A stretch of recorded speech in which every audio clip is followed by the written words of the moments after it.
अस्सलाम वालेकुम students.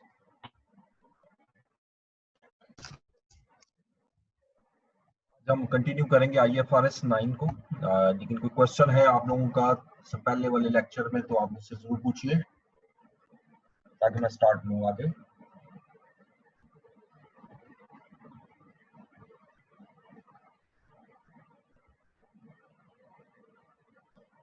Okay, तो यहाँ पे हमने क्लोज किया था फाइनेंशियल एसेट का।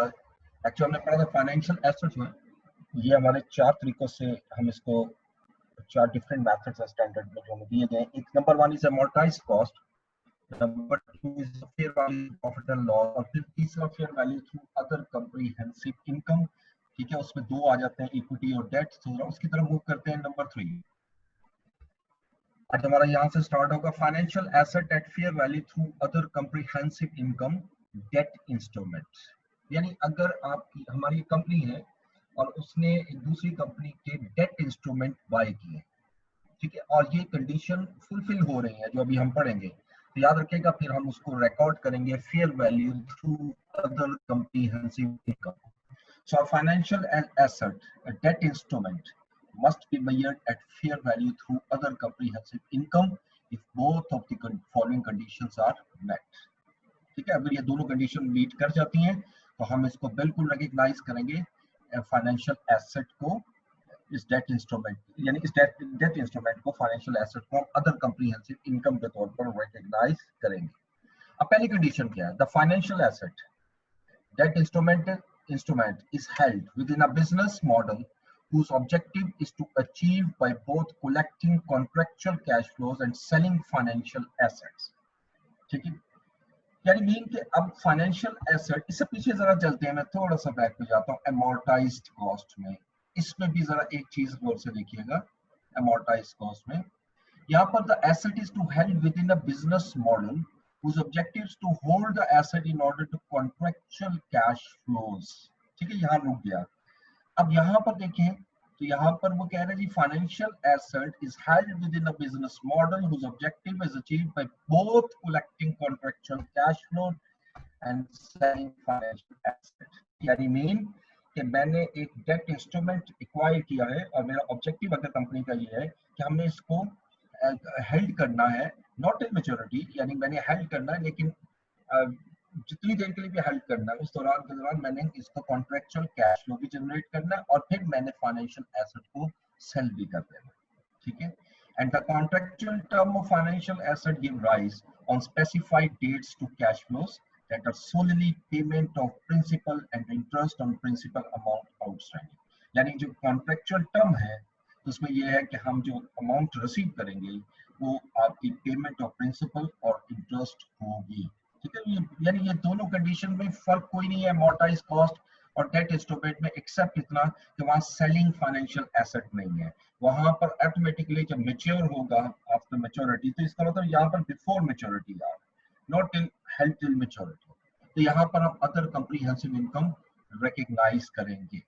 ठीक है, अब आइएगा आखिरी, equity instrument. Equity instrument, equity instrument अगर आपने इसलिए एक्वायर किया है कि आप इससे ट्रेडिंग करेंगे, इसको बाइंग करेंगे और सेलिंग करेंगे, तो यकीनन ये तो फिर आपका इक्विटी इंस्ट्रूमेंट जो है वो थ्रू प्रॉफिट एंड लॉस जाएगा।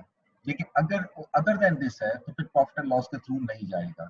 सो फाइनेंशियल एसेट अभी हम डिस्कस करेंगे again through comprehensive other comprehensive income, लेकिन equity instrument. So this classification is one that may be elected if the financial asset is, अच्छा ये क्लियरली लिखा may be elected, आप elect कर सकते हैं। asset is an investment in equity instrument, पहली चीज याद रखिएगा, ऐसे एक इन्वेस्टमेंट आपने की हुई है उसमें इक्विटी इंस्ट्रूमेंट, मैंने किसी दूसरे कंपनी के शेयर एक्वायर किए, that is not held for trading. अब मैंने यहाँ जो शेयर एक्वायर किए हैं वो ट्रेडिंग पर्पसेस के लिए नहीं किए। ठीक है, यानी ट्रेडिंग क्या होता है कि बाइंग किए, बाय किए, जैसे ही प्राइस हमारे रिक्वायरमेंट के मुताबिक आएगी मैं उसको सेल कर दूंगा और प्रॉफिट अर्न करूंगा, वो होता है आपके हेल्ड फॉर ट्रेडिंग। यहाँ not for held for trading है, इट मींस यहाँ पर किसी किस्म का कोई भी एसेट जो है वो आपका कोई भी शेयर इसलिए नहीं खरीदा कि इसको बेच रहा है। ठीक है, not a contingent consideration under IFRS 3 business combination. अभी IFRS 3 अभी हमने पढ़ा नहीं, ठीक है, इसके बाद हम इंशाल्लाह वो भी शुरू करेंगे। तो IFRS 3 के थ्रू एक क्रिएट होती है बिजनेस कॉम्बिनेशन में, यानी बिजनेस कंसोलिडेशन प्रोसेस में कंटिंजेंट कंसीडरेशन, यानी mean any consideration which is payable in future and based on certain contingency। ये डिटेल में वहां पढ़ेंगे। उसके अगेंस्ट अक्सर ये कहा जाता है कि कंपनी विल इशू कितने शेयर्स ऑन दिस डेट, यानी फ्यूचर डेट। मिसाल के तौर पे ए कंपनी ने बी कंपनी को एक्वायर किया, ठीक है, यानी ए कंपनी जो है, ए लिमिटेड कंपनी ने एक्वायर किए शेयर्स, और मैं लिख रहा हूं 80% शेयर्स इन बी लिमिटेड। जैसे ए लिमिटेड ने बी लिमिटेड के मोर देन 50% शेयर एक्वायर कर लिए, तो ए लिमिटेड पेरेंट कंपनी हो गई, ठीक है। और ए लिमिटेड ने जब शेयर खरीदे, उसके अगेंस्ट एग्रीमेंट क्या किया उसने, एग्रीज टू पे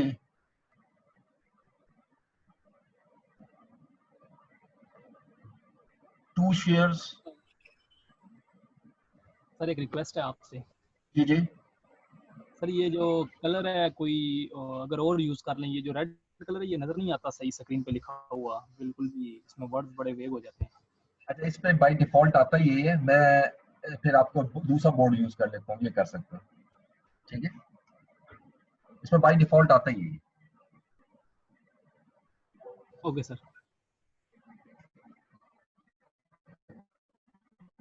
यहाँ आ जाए, ए limited acquired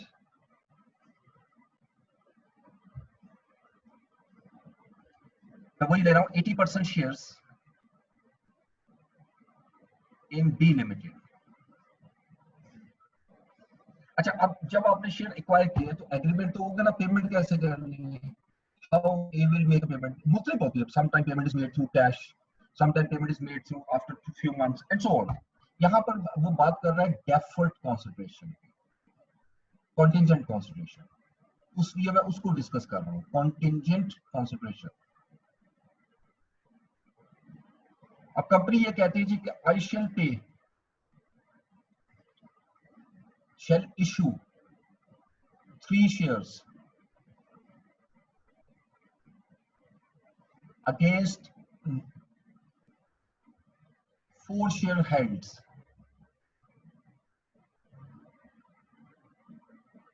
4 shares held in B Limited,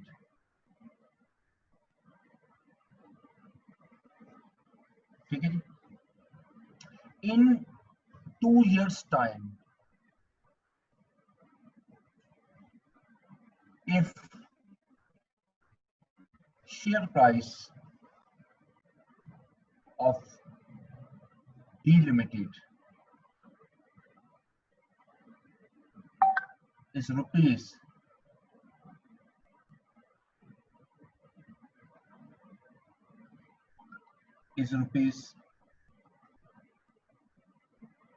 16 per share। अच्छा, अब देखिए यहाँ पर गौर से देखें, इसको हम कॉन्टिंजेंट कंसिडरेशन कहते हैं। इसको कॉन्टिंजेंट कंसिडरेशन हम क्यों कहेंगे, इसलिए एक तो ये हमने पेमेंट आज नहीं करनी, it shall be payable in 2 years time, इस वजह से ये आपके फ्यूचर में पेमेंट आती है। लेकिन इसको कॉन्टिंजेंट क्यों कहा जाता है, इसलिए कि ये बेस कर रही है इफ कंडीशन पर, यानी अगर शेयर प्राइस 16 पर शेयर हो गई तो ये पेमेंट होगी, अदरवाइज नहीं होगी, ठीक है।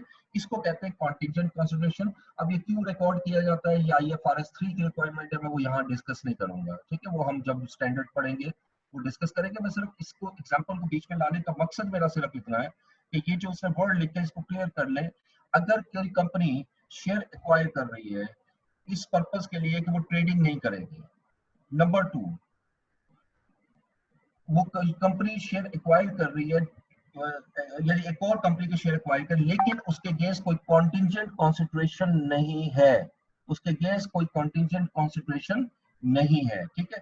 फर्दर आगे लिखते हैं कि further this selection is only possible on initial recognition and irrevocable if no subsequent and that is no subsequent reclassification is allowed। this is very interesting कि आपका जो बेसिकली वो कह रहा है कि एक ही पॉसिबिलिटी है कि आप इनिशियली इसको इलेक्ट कर लें, यानी जब भी आप fair value through other comprehensive income equity instrument में आएंगे तो आपने इनिशियली इसको इलेक्ट कर लेना है कि मैं fair value through other comprehensive income आ रहा हूँ, और उसके बाद किसी किस्म की कोई रीक्लासिफिकेशन अलाउड नहीं है।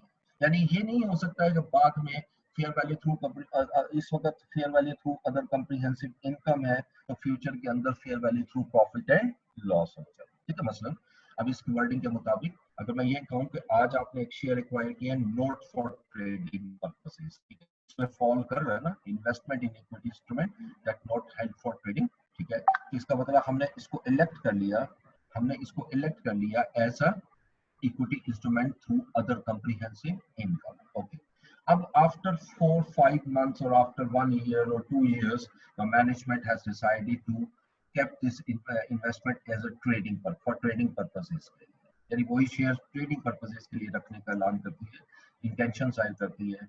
सो यहाँ बड़ा क्लियर लिखा हुआ है that is no subsequent reclassification is allowed. अब अगर वहाँ चाहे वो ऑब्जेक्टिव जो मर्जी हो, अब आपका ये अदर कॉम्प्रिहेंसिव इनकम ही रहेगा। ठीक है, ये सबसे अहम चीज है इसके अंदर। अब इसमें हमने 4 चीजें पढ़ी हैं, आगे जाने से पहले मैं इन चारों चीजों को मैं सम अप कर, देखिएगा फाइनेंशियल एसेट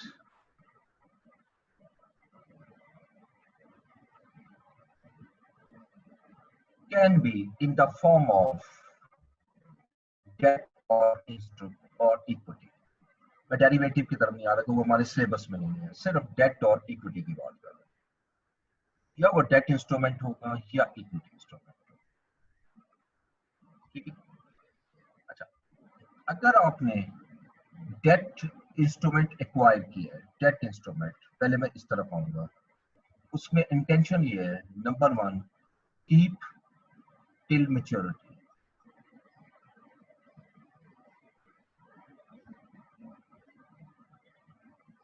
ठीक है, यानी हम इस डेट इंस्ट्रूमेंट को मैच्योरिटी तक कीप रखेंगे, हमारे पास रहेगा, हम इसको इससे पहले सेल नहीं करेंगे। नंबर 2 कॉन्ट्रेक्चुअल कैश फ्लो जो उससे जनरेट होगा, प्रिंसिपल अमाउंट भी हमें साथ साथ मिलती जाएगी और साथ में इंटरेस्ट भी मिलता है, वो जो है सॉरी प्रिंसिपल और हाँ जी इंटरेस्ट भी मिलता रहेगा, उसको हम कॉन्ट्रेक्चुअल कैश फ्लो कहते हैं। ये एक टेस्ट था, जब ये दोनों कंडीशन फुलफिल हो जाएंगी, दिस वन, ये दोनों कंडीशन फुलफिल हो गए तो ये किस में फॉल करेगा, amortized कॉस्ट में, amortized कॉस्ट। ये पहला मेथड भी हमने आपको याद होगा पढ़ा, आज इसके न्यूमेरिक भी करेंगे इसके आगे जाने से पहले। नेक्स्ट, अब अगर डेट इंस्ट्रूमेंट, ये डेट इंस्ट्रूमेंट की तरफ ही आ रहा हूं और इसको नीचे ले आता हूं यहाँ पर, अगर मैंने एक्वायर किया है, ठीक है, keep it and sell before maturity, ये मैंने आप आसान वर्ड किए अपने अल्फाज में, बिफोर मैच्योरिटी, कि आपने उसको कीप करना है। अब यहाँ पर ये इंटेंशन नहीं है कि कीप टिल मैच्योरिटी, बस ये है कि कीप करना है लेकिन मैच्योरिटी से पहले उसको सेल कर देंगे। और number 2 contractual cash flow, contractual cash flow, जब ये दोनों कंडीशन फुलफिल होती है इस बात, तो हम इसको रिकॉग्नाइज करते हैं fair value through other comprehensive income. ठीक है जी, उसके बाद आइएगा, अगर आपने डेट इंस्ट्रूमेंट एक्वायर किया है फॉर ट्रेडिंग पर्पसेस, क्योंकि बहुत रेयर होता है ट्रेडिंग पर्पसेस के लिए डेट इंस्ट्रूमेंट, लेकिन उसमें रिस्ट्रिक्शन नहीं, इक्विटी इंस्ट्रूमेंट मोस्टली होता है, that is also for trading purposes. चाहे डेट इंस्ट्रूमेंट हो इक्विटी इंस्ट्रूमेंट, अगर आपने ट्रेडिंग पर्पसेस के लिए लिया है, यानी वहां पर आपका मकसद ये नहीं है कि मुझे इंटरेस्ट मिले, बल्कि मकसद ये है डेट के फॉर्म में, बल्कि मकसद ये है कि हमें यहाँ से जो उसकी शेयर प्राइस, सॉरी डेट की इंस्ट्रूमेंट जो प्राइस बढ़ रही है उससे मैं एडवांटेज उठाऊं, क्योंकि बहुत मैंने कहा रेयर केस होता है।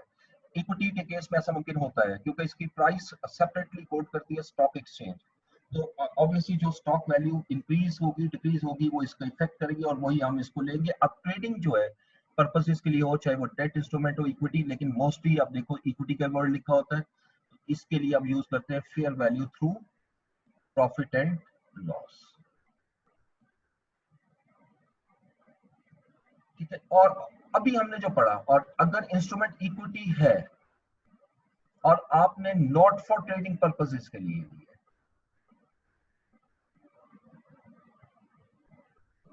यानी ये ट्रेडिंग पर्पसेस के लिए नहीं है, and not a contingent concentration और नॉट अ कॉन्टिंजेंट कॉन्सेंट्रेशन, जो अभी बात की कॉन्टिंजेंट लाइबिलिटी का वर्ड यूज नहीं किया मैंने, कॉन्टिंजेंट कॉन्सेंट्रेशन।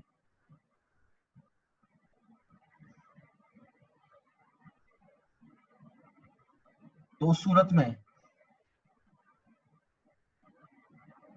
भी आप इसको लेके जाओगे fair value through other comprehensive income. ठीक है जी, अब यहाँ फर्स्ट और लास्ट की तरफ मैं दोबारा आता हूँ, ये भी fair value through other comprehensive income है, ये भी fair value through comprehensive income है, लेकिन इसमें एक बहुत बड़ा फर्क ये है कि इसमें इररेवोकेबल इलेक्शन है, इररेवोकेबल इलेक्शन, यानी इसको आपने जैसे अभी वर्डिंग में बता रहा था कि आपने इनिशियली इसको इलेक्ट कर लेना है fair value through other comprehensive income, और सब्सिक्वेंटली किसी किस्म की आपकी जो ये आपकी मूवमेंट इलेक्शन जो है ये खत्म नहीं होगा। ठीक है, इररेवोकेबल इलेक्शन। ये मैंने ओवरऑल स्केच दिया जितना अभी तक हमने पढ़ा है, ये डिसाइड करना बड़ा जरूरी है कि कौन सा किसके लिए है। ठीक है, तो अब मैं इसे अगली जो मूव करूंगा, एग्जांपल छोटी सी है, उसमें हम डिस्कस करेंगे यहाँ पर कौन से हम यूज करेंगे, तो जरा आप लोग पार्टिसिपेट कीजिएगा। ये एग्जांपल है क्लासिफिकेशन पे कि इस पे कौन सा मॉडल लगना चाहिए। ये पहला सिनेरियो है, a company makes a large bond issue to the market. A company, a company, three companies, A Limited, B Limited, and C Limited, each buy identical rupees 10 million bonds. अब देखिए एक company है, कोई भी इसका name हो, उसने bond issue किए हैं मार्केट में, इसमें थ्री कंपनीज हैं, एक कंपनी ने भी 10 मिलियन के बॉन्ड बाय कर लिए, बी लिमिटेड ने भी 10 मिलियन के बॉन्ड बाय कर लिए, सी लिमिटेड ने भी 10 मिलियन के बॉन्ड बाय कर लिए। अब A limited holds bond for the purpose of cash flow to maturity. ठीक है, अब एक लिमिटेड ने ये फैसला किया, यानी उसने जब बाय किया तो उसकी इंटेंशन क्या थी, उसकी इंटेंशन ये थी कि वो उसको कलेक्ट करेगा contractual cash flow to maturity. तो बताइएगा ये कहाँ आना चाहिए, ये डेट इंस्ट्रूमेंट है पहली चीज। ठीक है, और इसके इंटेंशन ये बड़ी क्लियर है, बिजनेस मॉडल एप्लीकेबल हो रहा है, कैश कॉन्ट्रेक्चुअल कैश फ्लो हो रहा है, तो आप किस में लेके जाओगे इसको, anyone? amortized cost, amortized cost, good, ये आपका amortized cost में ट्रांसफर होगा। ठीक है, इसी तरह अगला केस आते हैं इसमें नंबर 2। अब बी लिमिटेड आ जाएगी, अभी हमने पढ़ा ए लिमिटेड ने भी 10 मिलियन के शेयर एक्वायर किए बॉन्ड, बी ने भी एक्वायर किए हैं, सी ने भी एक्वायर किए, लेकिन तीनों की इंटेंशन जरा देखते जाते हैं। B holds bond for the purpose of collecting contractual cash flow but sells them on the market when prices are favorable। अब यहां कौन सा अप्लाई करेगी,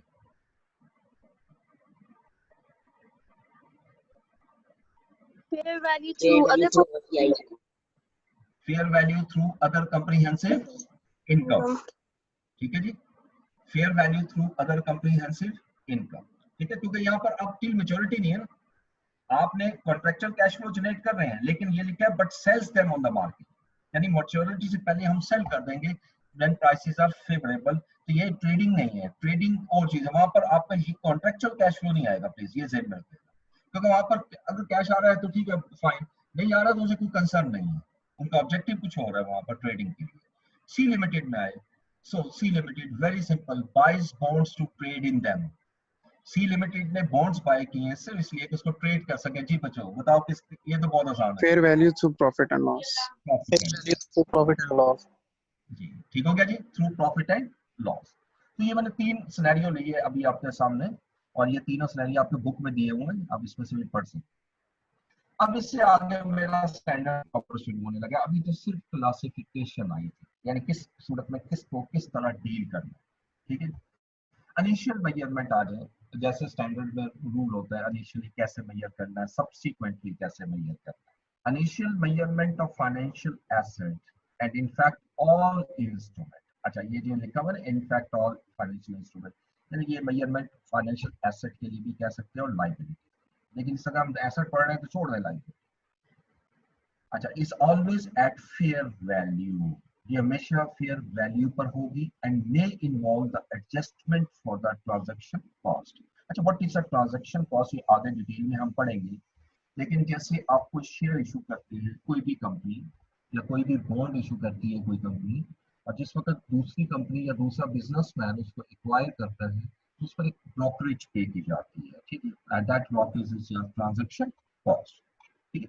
बाकी कंपनी के पॉइंट से ट्रांजैक्शन कॉस्ट की डिटेल में पढ़ेंगे, वो काफी ज्यादा चीजें हैं, लेकिन अगर मैं बाई कर रहा हूँ शेयर तो मुझे उस पर कमीशन पे करनी है, और वो जो कमीशन है वो मैं पे जो कर रहा हूँ। अब जैसे 20 रुपीज का एक शेयर है मार्केट में, मैं एक्वायर कर रहा हूँ, जब मैं 20 का एक्वायर करूंगा तो उस पर हो सकता है 10 पैसा मुझे कमीशन पे करना पड़े, बेशक वो शेयर अब मुझे 20 रुपीज 10 पैसे का पड़ा, लेकिन मैं खरीदा तो 20 रुपीज का, 10 rupees is my transaction cost, उसमें लिख रहा है involve the adjustment for transaction cost. अच्छा, अब ये बेसिकली एडजस्टमेंट क्या है, इसकी सिंपल एडजस्टमेंट ये है, added in the case of financial asset, यानी मीन अब मैंने जैसे अभी आपको एग्जांपल दी कि मैंने एक शेयर खरीदा 20 रुपीज का, राइट, 20 रुपीज का मैंने शेयर एक्वायर किया, उस पर 10 पैसा मैंने कमीशन पे की, तो वो जो 10 पैसा कमीशन है वो 20 रुपीज में ऐड कर दूंगा, तो इसका मतलब मेरा फाइनेंशियल एसेट 20 रुपीज 10 पैसे का होगा, दिस इज एडजस्टमेंट, ठीक है। लेकिन इसमें एक कंडीशन बड़ी जरूरी है, एक्सेप्शन है, वो देख लें। Except in case of measuring financial asset through profit and loss, हमने 3 पढ़े ना, fair value through profit and loss, amortized cost और fair value through other comprehensive income, ठीक है। तो वो कहता है the transaction cost can not be the cost of financial asset, rather it will be charged as expense, ठीक है जी। अब इसका मतलब क्या हुआ, अब यहाँ से मैं दोबारा उसी की तरफ आऊंगा और इसको साथ साथ हम यूज करते जाएंगे कंप्लीशन की, ये देखेंगे मुख्तलिफ चीजें आई।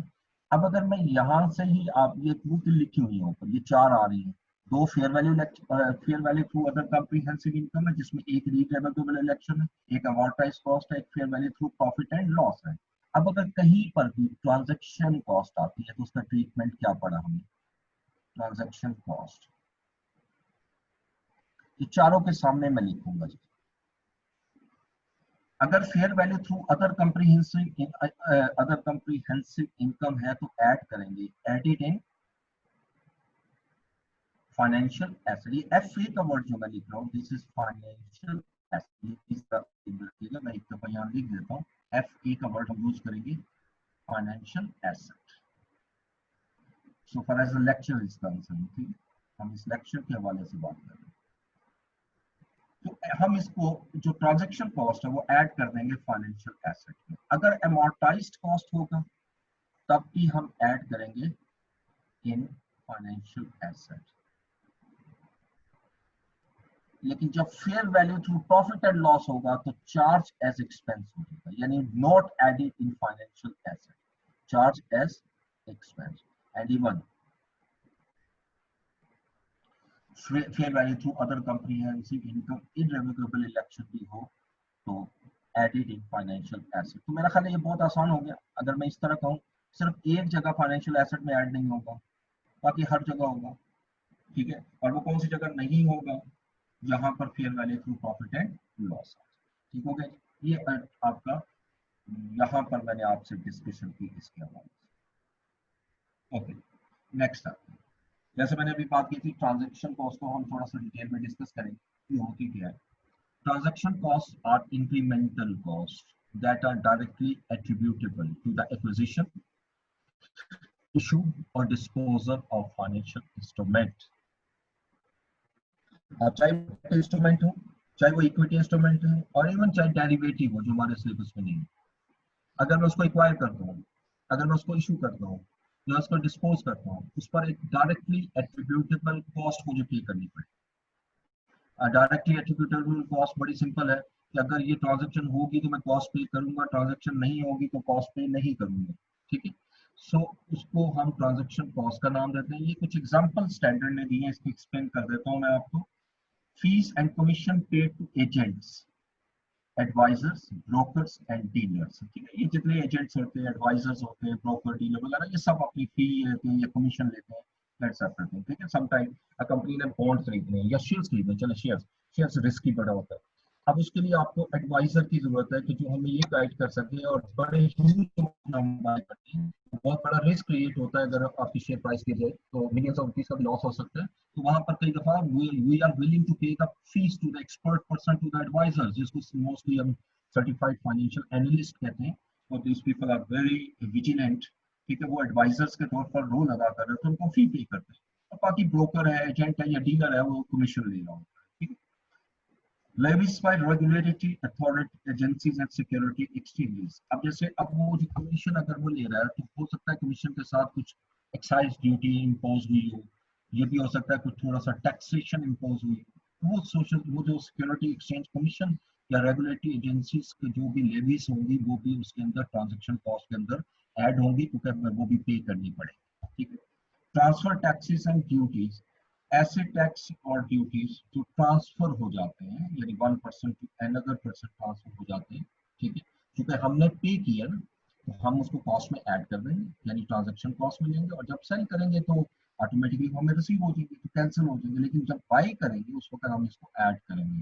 क्रेडिट असेसमेंट फी, लेकिन जब भी कोई पर्सन होता है, उसकी क्रेडिट वर्दीनेस होती है, उसकी क्रेडिट हेल्थ चेक की जाती है। सपोज एक कंपनी जो है वो अप्लाई करती है लोन के लिए, तो आपकी सबसे पहला टास्क जो बैंक चेक करता है, उसकी सीबीआई होती है, अनदर सिंपल वर्ड में यही वर्ड यूज करूंगा, क्रेडिट असेसमेंट वो करता है कि वाकई इसकी कोई पास्ट हिस्ट्री ऐसी तो नहीं है कि इसने डिफॉल्ट किया हो इस कंपनी ने, या पास्ट हिस्ट्री ऐसी तो नहीं है जहां इसने पेमेंट डिले की हो।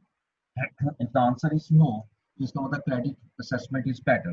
If the answer is yes, credit assessment is no, तो बकायदा असेस किया जाता है, ग्रेडिंग होती है, तो उसकी फीस होती है, वो भी फी ट्रांजेक्शन कॉस्ट का हिस्सा है। Registration charges and similar cost, ठीक है, अगर कोई रजिस्ट्रेशन चार्जेस है या उससे रिलेटेड कॉस्ट है, तो ये भी ट्रांजेक्शन कॉस्ट है। हमें इसमें बहुत ज्यादा इसलिए परेशान होने की जरूरत नहीं है, क्योंकि ये गिवन होती है इन टर्म ऑफ परसेंटेज, ये इतने परसेंट ट्रांजेक्शन कॉस्ट हमने पे की, तो आपने उसको सिंपली फाइनेंशियल एसेट में ऐड कर देना है, सिवाय एक जगह जहां प्रॉफिट एंड लॉस आ रहा है। नेक्स्ट, अब न्यूमेरिक यहां से शुरू होना है मेरा, सब्सिक्वेंट से। Financial asset classified as amortized cost shall subsequently be measured। ठीक है, ये अब मैं पहले ले रहा हूँ, किसको जरा ये ध्यान में रखिएगा, ऊपर हेडिंग ये मैं अंडरलाइन कर रहा हूँ, लिख नहीं रहा इस कलर से, amortized cost। ठीक है, यानी मीन क्या मतलब हुआ कि जो फाइनेंशियल एसेट आपने मेजर किया हुआ है, क्लासिफाई किया हुआ है at amortized cost shall subsequently be measured। Subsequently हम उसको मेजर करेंगे using effective interest rate method. हम इसमें एक मेथड यूज करेंगे, इफेक्टिव इंटरेस्ट रेट। तो कैसे यूज करेंगे उसकी तरफ आता हूँ। Test it for impairment. ठीक है जी, उसको हमने टेस्ट करना है इम्पेयरमेंट के लिए कि कहीं इम्पेयरमेंट तो नहीं हो रही इस फाइनेंशियल एसेट की। ऑल गेन और losses shall be recognised in profit and loss, और इसका जितना गेन और लॉस अराइज होता है, सारा प्रॉफिट एंड लॉस को हम ट्रांसफर करेंगे। ठीक है, अब जरा इससे आगे चलेंगे, आपकी बुक से ही एग्जांपल ली कि पूरा, अब एग्जांपल 3 अमोर्टाइज्ड कॉस्ट से रिलेटेड, इस पहले इस एग्जांपल को पढ़ लीजिएगा। ठीक है, MK Limited has invested in a debt instrument, details of which are as follows। ये डेट इंस्ट्रूमेंट में हमने इन्वेस्ट किया, जिसकी डिटेल ये है कि फेस वैल्यू उस इंस्ट्रूमेंट की 10,000 रुपीज है। Premium paid on the investment of instrument 800, इस पे हमने 800 रुपीज प्रीमियम पे किया, यानी ऑब्वियसली इसकी डेट की वर्थ होगी, जिसकी वजह से हमें वो एक्स्ट्रा अमाउंट पे करनी पड़ी।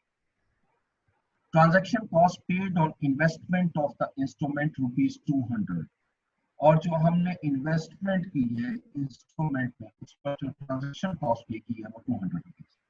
Coupon rate of the instrument, coupon rate क्या होता है, हर वो डॉक्यूमेंट, वो जो बॉन्ड आपने खरीदा है, अब जैसे ये बॉन्ड कंपनी ने बाय किया है, इस बॉन्ड के ऊपर एक इंटरेस्ट रेट मेंशन होगा। यानी ये वो इंटरेस्ट रेट है जो हमें हर सूरत में मिलना है। As a company, as an investor, मुझे हर सूरत में ये अमाउंट मिलेगी। इसको आप नाम देते हैं coupon rate of the instrument, the interest rate which is mentioned on the instrument. उसके बाद term of the instrument 4 years, 4 साल का ये टर्म है। और MK limited has a policy to classify investment in debt instrument at amortized cost. Very clear लिख दिया है, ठीक है। और ये amortized कॉस्ट पे आप इसको क्लासिफाई करोगे, तो इसका मतलब ये हुआ कि मैनेजमेंट यानी MK limited management intention is to keep the asset till 4 years and to receive contractual cash flows, ठीक है, contractual cash flows which is solely a principal amount or a trust agreement. So anyway, नीचे लिखा हुआ है सबसे आखिर में IRR of the debt instrument, इसको कहते हैं मार्केट रेट, ठीक है। इफेक्टिव इंटरेस्ट रेट मेथड के तहत आपने जो इंटरेस्ट इनकम रिकॉर्ड करनी, ये वो इनकम नहीं है जो मैं इंटरेस्ट रिसीव करूंगा। मसलन मैं 12% कूपन रेट पर इंटरेस्ट रिसीव करूंगा, ये मेरी इंटरेस्ट इनकम नहीं है please. Effective interest rate method ये कहता है जो मार्केट रेट है, जो IRR है डेट इंस्ट्रूमेंट का, उसकी बेस पर जो कैलकुलेट होगी वो इंटरेस्ट रेट, ठीक है जी। अब इसको कैसे हैंडल करना है, तो सबसे पहले आगे बढ़ते हैं इसमें, इसी स्लाइड में नेक्स्ट में। तो इसकी आप बेशक पिक्चर ले लो, it becomes easier for you, ठीक है। मेरे तो ज़हन में है, इसमें तो सामने भी है, मैं बार बार इसको लेट ही आऊंगा, वो भी कोई इशू नहीं है, ठीक है।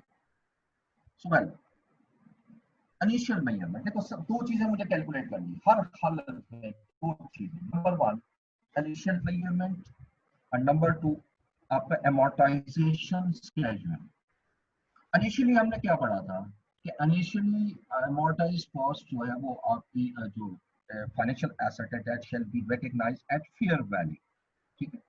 लेकिन उसमें जो डायरेक्टली एट्रीब्यूटेबल कॉस्ट है वो भी हमने पढ़ा था, क्योंकि ये फेयर वैल्यू थ्रू ये fair value through profit and loss में तो फॉल नहीं कर रही ना, इसलिए जितनी भी ट्रांजेक्शन कॉस्ट है वो भी कॉस्ट ऑफ एसेट में ऐड होंगी। तो लिहाजा हम क्या करेंगे, इसमें फेस वैल्यू लेंगे 10,000 जो उसकी ओरिजिनल वैल्यू है, इसमें 800 का प्रीमियम ऐड करेंगे, 200 का ट्रांजैक्शन कॉस्ट ऐड करेंगे। फाइनेंशियल एसेट हमें बुक में रिकॉग्नाइज होगा इनिशियली 11,000, ये इनिशियल है, ठीक है। और सब्सिक्वेंटली अब हम उसके लिए टेबल बनाएंगे, ठीक है, that is obviously amortization table. और amortization टेबल मैं यहाँ नहीं बनाऊंगा और वो मैं रेफर करूंगा एक्सेल फाइल में, गिवन दैट जो बाकी सोल्यूशन है वो आपको एक्सेल फाइल में मिलेगा। अब मैं एक्सेल फाइल की तरफ मूव करता हूँ और इस क्वेश्चन को यहाँ रख लेते हैं, अगर जरूरत हो तो यहाँ से ये एक्सेल फाइल है, ठीक है, IFRS 9 के नाम से। अब वर्किंग टू हमने बनानी है जी, इसको कहते हैं amortization टेबल या स्केड्यूल।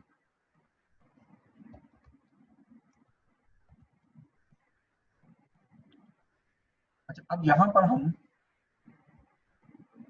मर्ज कर लेते हैं,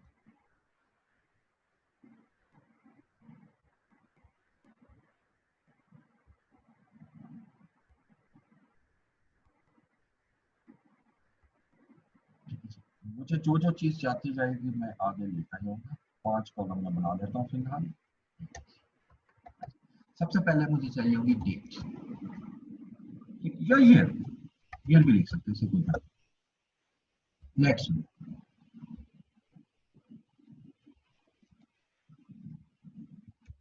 अच्छा अब यहां मैंने लिखना है financial asset brought forward in opening balance, ठीक है। उसके बाद यहां पर इंटरेस्ट इनकम आएगी और इंटरेस्ट इनकम कैलकुलेट होगी किस परसेंट पर, ये जो क्वेश्चन में 8.9188% ये इफेक्टिव इंटरेस्ट रेट के मुताबिक 8.9188%, ठीक है। इफेक्टिव इंटरेस्ट रेट के मुताबिक आपने इंटरेस्ट इनकम रिकॉर्ड जो करनी है वो ऑलवेज रिकॉर्ड करनी है, ये हमेशा याद रखिएगा, आपने रिकॉर्ड करनी है on the basis of effective interest, ठीक है, on the basis of effective interest. उसके बाद जितना इंटरेस्ट रिसीव हुआ है वो भी मैं लिखूंगा और जितना डिफरेंस है वो मेरा फाइनेंशियल एसेट में ऐड या लेस होकर फाइनेंशियल एसेट का क्लोजिंग बैलेंस आ जाए, कैरी फॉरवर्ड जो कि अगले साल का ओपनिंग होगा। ठीक है जी, सबसे पहले देखिएगा पहला साल है, अब ईयर डेट कोई नहीं दी, मैं ईयर वाइज स्टार्ट करूंगा।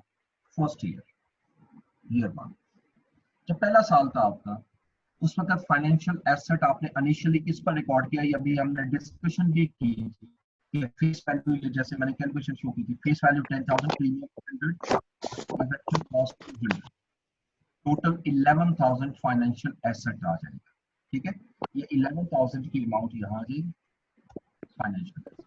अब यहाँ इंटरेस्ट कैलकुलेट करना है, 8.9188% किस अमाउंट का, ये जो फाइनेंशियल एसेट है, ये जो आपने रिकॉग्नाइज किया है, इनटू 0.089188, इससे मैंने मल्टीप्लाई किया तो ये मेरा इंटरेस्ट कैलकुलेट हो गया। ये प्लीज अपना माइक ऑफ करें, पलवशा आप माइक ऑफ करें, आपका माइक ऑन। Thank you. अच्छा, अब इंटरेस्ट रिसीव कितना किया आपने, this is important, interest receive कितना किया, इंटरेस्ट रिसीव हो रहा वो भी मैं यहाँ लिख देता हूँ, एट कितने परसेंट, 12% कूपन रेट। लेकिन ये जो 12% आपने कैलकुलेट करना है, ये इस पर कैलकुलेट नहीं करना, हमेशा इंटरेस्ट कैलकुलेट होता है पार वैल्यू पर, और पार वैल्यू मेरी इंस्ट्रूमेंट की हमने क्वेश्चन में देखा था कितनी है, पार वैल्यू 10,000, जिसको फेस वैल्यू भी कहते हैं। तो इसका मतलब ये हुआ कि ये 10,000 रुपीज का कि मैं 12,000 कैलकुलेट करूंगा, 10,000 इंटू 12%। अच्छा, ये जो इंटरेस्ट मैंने कैलकुलेट किया है, ये यहाँ से माइनस होगा, ठीक है, ये माइनस होगा, और मेरा फिर क्लोजिंग फाइनेंशियल एसेट कैसे कैलकुलेट होगा, ओपनिंग एसेट लूंगा, इसमें प्लस करूंगा इंटरेस्ट इनकम, और माइनस करूंगा इसमें इंटरेस्ट रिसीव, यानी जितना इंटरेस्ट रिसीव हो गया वो माइनस करता रहूंगा। इन शॉर्ट, अब अगर आप दूर से देखें तो आपने 11,000 रुपीज जो है वो आपने, आपकी बुक शो कर रही है कि मैंने रिसीव करना है साल के पहले साल के स्टार्ट में, आपने 981 का आपने इनकम चार्ज करनी है, इफेक्टिव इंटरेस्ट रेट है। इसका मतलब इस साल की जो इनकम आपकी बनती है वो 981 है, लेकिन आप रिसीव कर रहे हो 1200। ये जो 1200 आप रिसीव कर रहे हैं, ये बेसिकली उस अमाउंट के अगेंस्ट है जो प्रिंसिपल रिपीट है। ठीक है, इस तरह याद रखिएगा, उसके अगेंस्ट है। अब दूसरी जो अमाउंट आ जाती है सेकेंड ईयर में, अब नाउ इट बिकम्स इजियर, जो मेरा क्लोजिंग बैलेंस था वही मेरा ओपनिंग बैलेंस आ जाएगा 10,781। अब मैंने 8.9188% कैलकुलेट करना है किस अमाउंट में, सेम 10,781 पे, जो कि यकीनन इंटरेस्ट मेरा कम हो जाएगा, ये 962 आ गया। जहां तक इंटरेस्ट रिसीव्ड है ये कांस्टेंट रहेगा, क्यों, पार वैल्यू भी वही है 10,000, और इस पर जो इंटरेस्ट है, जो कूपन रेट है वो भी 4 साल सेम रहेगा 12,000, 12%, तो इसका मतलब ये सेम आएगी, ये 1200 सेम आ जाएगा। और अब मैं इसका क्लोजिंग बैलेंस निकाल लेता हूँ, ये क्लोजिंग बैलेंस आ गया 10,543। थर्ड ईयर के एंड पे आते हैं, 4 साल का है। अब मैंने यही जो क्लोजिंग बैलेंस है ये ओपनिंग ले लेता हूँ, मैं अगर इसको कॉपी करूँ ये सारी कैलकुलेशन मुझे खुद कर देगा, ये देखिएगा, ये जो क्लोजिंग बैलेंस था वो मैं ओपनिंग बैलेंस के तौर पर ले आया। अब इंटरेस्ट जो मैंने कैलकुलेट किया इनकम 8.9188%, वो अमाउंट मैंने किस पर कैलकुलेट की, यस, इस अमाउंट पर, और उसके बाद इंटरेस्ट रिसीव जो है वो फिक्स रहेगा, तो मेरा क्लोजिंग बैलेंस आ गया। और चौथे आखिरी साल के नजर देखते हैं अब क्या सिचुएशन। So 10,283 ये फाइनेंशियल एसेट है आपका, अपनी 917 आपका इंटरेस्ट इनकम बनती है, 1200 आप रिसीव कर चुके हो, 10,000 रह गया। अब जैसे ही मेच्योर होगा, अब मेच्योर हो गए, 4 साल मुकम्मल हो गए, फाइनेंशियल एसेट है भी 10,000 का, ये देखे ना फेस वैल्यू 10,000, फिर ये 10,000 आपको ये रकम वापस मिल जाए, ये रकम भी वापस मिल, ठीक है। सो बेसिकली ये जो आपका मेथड होता है अमोर्टाइज्ड कॉस्ट, इसमें जितनी पेमेंट आपने रिसीव करनी होती है एंड ऑफ द पीरियड, तो सारी आपकी उतनी एग्जैक्टली कैलकुलेट हो जाती है, इफेक्टिव रेट और उसका जो डिफरेंस होता है एग्जैक्टली उसके इक्वल होता है, ठीक है। ये मैंने एक छोटी सी आपके सामने अमोर्टाइजेशन स्केड्यूल बनाया। अब इसके बाद आगे मैं लेके चलूंगा इसको नेक्स्ट में, ठीक है। अब नेक्स्ट में लेके जाते हैं इसको, मैं जरा थोड़ी सी फॉर्मेटिंग कर लूंगा तो जरा आपको भेजूंगा, जरा आसानी हो जाएगी। अच्छा, अब इसकी बेसिकली जर्नल एंट्रीज हम डिस्कस कर लेते हैं। ठीक है, तो मैं यहाँ एंट्रीज में ईयर 0 पहले लेता हूँ, क्योंकि जब आपने शुरू स्टार्ट करना है तो तब भी तो आपने इंस्ट्रूमेंट किया था ना। ठीक है, ये डेबिट है और ये क्रेडिट आ जाएगी, थोड़ा सा स्पेस नजर आ जाएगा। तो डेबिट साइड पे मुझे क्या लिखना है, क्योंकि मैंने फाइनेंशियल एसेट एक्वायर्ड किया है और मैंने कितनी पेमेंट की है, 10,000 का बॉन्ड किया, 800 का उसमें कंपनी को प्रीमियम पे किया और 200 मैंने ट्रांजैक्शन कॉस्ट की। इसका मतलब फाइनेंशियल एसेट जो है वो मेरा 11,000 का हो गया। वो भी हमने भी वर्किंग वन में डिस्कस किया था, इसको बेशक आप रेफरेंस ले लो वर्किंग वन। ठीक है, और ये अमाउंट जो आएगी, जाता हूँ, 11,000 डेबिट हो गई। इसके अगेंस्ट मैं क्रेडिट करूंगा कैश, क्योंकि मैं पेमेंट कर रहा हूँ और पेमेंट में पूरी 11,000 कर रहा हूँ इंक्लूडिंग ट्रांजैक्शन कॉस्ट। ये पहला सा। अच्छा, अब ईयर वन के एंड पर, जब वन लिखा होगा तो एंड है। ठीक है, अब फर्स्ट ईयर के एंड पर आपने इंटरेस्ट इनकम रिकॉग्नाइज करनी है। अब मैं इसकी कंपाउंड एंट्री नहीं कर रहा, बाद में बेशक कंपाउंड करें प्रैक्टिस के लिए, अभी अलग अलग है। ये इंटरेस्ट इनकम की सेपरेट एंट्री कर रहा हूँ। अब इंटरेस्ट इनकम की क्या एंट्री होगी जी, इंटरेस्ट इनकम की। अब एक मिनट सर, आपको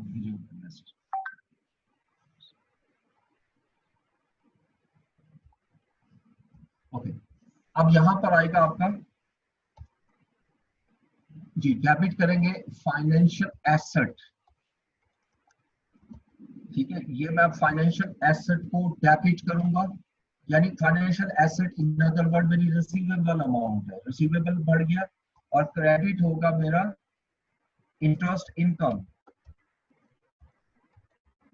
इंटरेस्ट इनकम मेरी क्रेडिट हो जाएगी। और कितनी अमाउंट से, ये देखिए, ये सारा वर्किंग टू से आप कैलकुलेट करना है, 981 से डेबिट और क्रेडिट, राइट। उसके बाद नेक्स्ट आएंगे ईयर वन में ही दूसरी एंट्री। अब मैं कैश रिसीव कर रहा हूँ, देखो ये इसी तरतीब से चल रहा हूँ। इंटरेस्ट रिसीव किया 1200 का, मैं अब डेबिट करूंगा कैश। अब मैं ये नहीं कहूंगा कि मैं इंटरेस्ट इनकम रिसीव कर रहा हूँ, मैं कहूंगा यहाँ पर मैं फाइनेंशियल एसेट के अगेंस्ट अमाउंट रिसीव कर रहा हूँ, क्योंकि इनकम मैं ऑलरेडी रिकॉग्नाइज कर चुका हूँ। तो फाइनेंशियल एसेट क्रेडिट हो जाएगा, इसलिए ये माइनस हो रहा है। और ये अमाउंट आएगी 1200,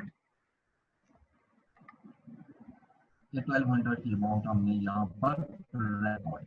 ठीक है, ये एक एसेट खत्म हो चुका है, एक एसेट मेरा खत्म, एक साल, सॉरी एक एसेट कह रहा हूँ, एक साल। इसी तरह दूसरे साल मैं एक और कर देता हूँ, उसके बाद रोक दूंगा, आगे कोई मुश्किल नहीं है। ईयर टू, अब ईयर टू में एंड पर फिर मैं इंटरेस्ट इनकम रिकॉर्ड करूंगा।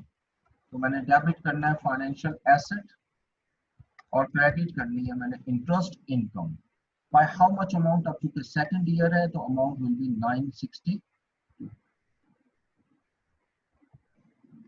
और उसके बाद ईयर टू में मैं इंटरेस्ट रिसीव करूंगा, जो कि बिल्कुल फिक्स एंट्री होगी, उसमें कोई फर्क नहीं होगा, कैश डेबिट और financial asset credit, and that is 1200। Third year में भी यही दो एंट्रीज होंगी, फोर्थ ईयर में भी दो एंट्री होंगी। तो इसको मेरा ख्याल मुकम्मल कर लेते हैं, क्योंकि चौथे साल के एंड में वाली भी एंट्री आपको समझा दूं। तो ईयर थ्री तो सेम एंट्रीज होंगी, इसमें तो मसला कोई नहीं। फाइनेंशियल एसेट मैं डेबिट करता हूँ थर्ड ईयर के लिए, और इंटरेस्ट इनकम जो है वो मेरा क्रेडिट हो जाएगा, इंटरेस्ट इनकम क्रेडिट हो जाएगा। और ये क्रेडिट होगा मेरा हाउ मच अमाउंट, 940 से डेबिट और 940 क्रेडिट। उसके बाद ईयर थ्री के ही एंड पे हम कैश को डेबिट करेंगे और फाइनेंशियल एसेट को क्रेडिट कर देंगे बाय 1200। सेम इसी तरह year four financial asset debit, interest income credit, ये चौथे साल का एंड आ रहा है, 917 और 917। और उसके बाद ईयर फोर के एंड पे एक्सक्यूज मी सर, अस्सलाम वालेकुम। हेलो सर, मैं सुन रहा हूँ आपको। सर ये इंटरेस्ट इनकम और इंटरेस्ट रिसीव्ड में क्या डिफरेंस होगा?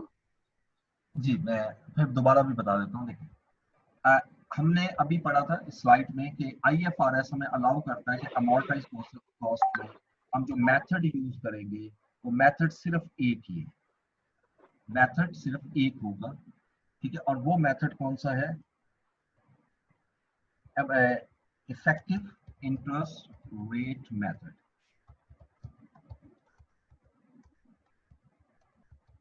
और according to effective interest rate method, as per effective interest rate method, interest income shall be based on effective interest, जिसको हम दूसरे लफ्जों में IRR भी कहते हैं, इंटरनल रेट ऑफ रिटर्न, ठीक है। इसको मार्केट रेट भी हम कह सकते हैं, कोई भी नाम दे सकते हैं। ये रूल है, स्टैंडर्ड हमें कह रहा है कि आपने इसको रिकॉग्नाइज करना है on the basis of effective interest, ठीक है जी। उसके बाद आगे चले, जहां तक ताल्लुक है इंटरेस्ट, वो जो कूपन रेट, अब दूसरी तरफ एक कूपन रेट होता है। कूपन रेट वो है जो the interest rate printed on या शोन ऑन या डिमॉन्स्ट्रेटेड ऑन दैट इंस्ट्रूमेंट, ठीक है, जो कि and this interest will be receivable, will be received each year, ठीक है। जो आपने ये बिल्कुल आप ध्यान में रखिएगा, जो कूपन रेट है, कूपन रेट ये वो रेट है जो डेट इंस्ट्रूमेंट के ऊपर लिखा हुआ है एज पर IFRS 9। हमारा जितना भी कूपन रेट पर जो इंटरेस्ट होगा वो हमने हर साल रिसीव करना है। लेकिन ये याद रखना है कि आपने जो इनकम स्टेटमेंट को क्रेडिट करना है, अब आइएगा उस तरफ, इनकम स्टेटमेंट को वो इंटरेस्ट इनकम होगी जो इफेक्टिव इंटरेस्ट रेट मेथड है। इस वजह से उसने डिस्टिंग्विश कर दिया इसको दो हिस्सों में, ठीक है। तो ये इंटरेस्ट इनकम अलग चीज लेनी है आपने, इंटरेस्ट रिसीव्ड अलग लेना है। और इंटरेस्ट रिसीव्ड का सिंपल लॉजिक ये है कि ये इफेक्टिव इंटरेस्ट रेट के थ्रू आप फाइनेंशियल एसेट के अगेंस्ट ले लें। मैं इसकी कंपाउंड एंट्री करूंगा तो और क्लियर हो जाएगा, मुझे इसको आखिर में कंप्लीट कर लेने दें। फिर आ जाएगा कैश डेबिट और फाइनेंशियल एसेट क्रेडिट। अब चौथे साल की जो मुझे इंटरेस्ट रिसीव हो रहा है तो 1200 का है, ठीक है जी। अब ईयर 4 के बाद सिचुएशन ये है कि ये डॉक्यूमेंट जो है, ये अगर इसको लेजर भी बनाए ना आपने फाइनेंशियल एसेट का, ये 10,000 हो चुका हुआ है। अब मैं चौथे साल के एंड पर ही ये कैश रिसीव कर लूंगा। कंपनी जो मैच्योर हो जाएगा ना डेट इंस्ट्रूमेंट, अब वो कंपनी, जिस कंपनी का डेट इंस्ट्रूमेंट है वो हमें पेमेंट लेगी और डेट इंस्ट्रूमेंट वापस लेगी। तो हमें पेमेंट आ रही है तो कैश डेबिट करूंगा और वो पार वैल्यू आती है फाइनेंशियल एसेट क्रेडिट, ठीक है। तो ये 10,000 रुपीज मुझे वापस भी मिल, ठीक है। तो ये बेसिकली इसको हम कहते हैं रिडेम्पशन, या जो ऑफर है वापसी करना। और ये जो पहली एंट्री है 0 ईयर वाली, इसको कहते हैं इनिशियल रिकग्निशन। तो ये दोनों देखें, एट फर्स्ट और स्टार्ट एंड, ये एक एक एंट्री होनी है। दरमियान में दो दो एंट्रीज हर साल में आनी है। और ये दो एंट्री जो है, जो पहली एंट्री है वो लिंक होगी आपकी इफेक्टिव इंटरेस्ट से, दूसरी जो एंट्री है कैश वाली वो इंटरेस्ट रिसीव से होगी। इस तरह आप चलोगे। अब अगर मैं इसकी ईयर वाइज कंबाइन एंट्री करूँ, ठीक है, कंबाइन एंट्री, तो ईयर 1 पे कंबाइन एंट्री क्या होगी? देखिए मैं इंटरेस्ट रिसीव कर रहा हूँ 1200, मैं कैश को डेबिट करूंगा, राइट। और कैश को कितनी अमाउंट से डेबिट करूंगा? 1200 से। ये 1200 से मैंने इसको डेबिट, ये कंबाइन एंट्री कर रहा हूँ, ये पूरा पहले साल की। ये मैं इसको हाईलाइट करता हूँ आपको, ये जो मैं कर रहा हूँ, ये 11,000, ये मुझे कैश रिसीव हुआ 1200, ये मैंने डेबिट कर रिसीव हुआ। अच्छा, अब ये जो कैश रिसीव हो रहा है मुझे, इसमें इंटरेस्ट इनकम कितनी है? यानी इस 1200 में इंटरेस्ट इनकम सारी नहीं है, ये याद रखिएगा। इफेक्टिव इंटरेस्ट रेट के तहत interest income must be based on effective interest, ये यानी 981, यानी इसमें 981 जो है वो इंटरेस्ट इनकम। अब जो बाकी अमाउंट आप रिसीव कर रहे हो वो असल में ये जो रिसीवेबल अमाउंट है 11,000, उसके केस एडजस्ट होती है, यानी मैं फाइनेंशियल एसेट को क्रेडिट कर, और ये डिफरेंस आएगा 1200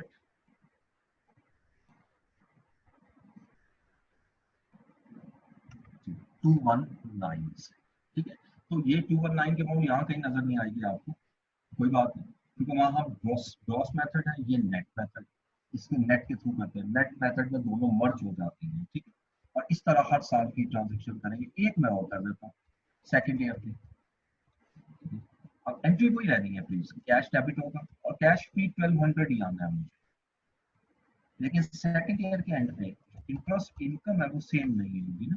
अब सेकेंड ईयर की इंटरेस्ट इनकम मेरी 962 है, तो ये क्रेडिट करूंगा 962, तो बाकी जो डिफरेंस आ रहा है एंट्री में वो फाइनेंशियल एसेट को क्रेडिट कर दूंगा, इन दोनों अमाउंट का difference which is equal to 230। या आहिस्ता आहिस्ता ये खुद बहुत एडजस्ट होता है, 4 साल के बाद ये 10,000 हो जाएगा और फिर चौथे साल में 10,000 की अमाउंट को रिसीव, ठीक है। ये मेरा इस मेथड को कहते हैं अमोर्टाइज्ड कॉस्ट मेथड। ये मेथड में ये स्पेसिफाई कर दूं यहाँ पर, यहाँ ये जो कैलकुलेशन है सारी की सारी हमारी amortized cost।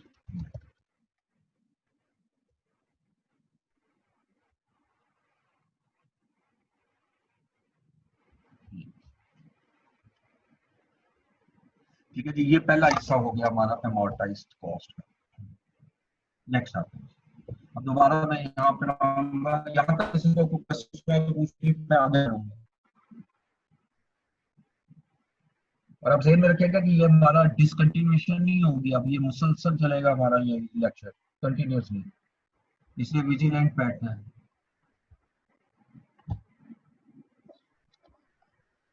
ओके, कोई क्वेश्चन नहीं तो आगे बढ़ते हैं।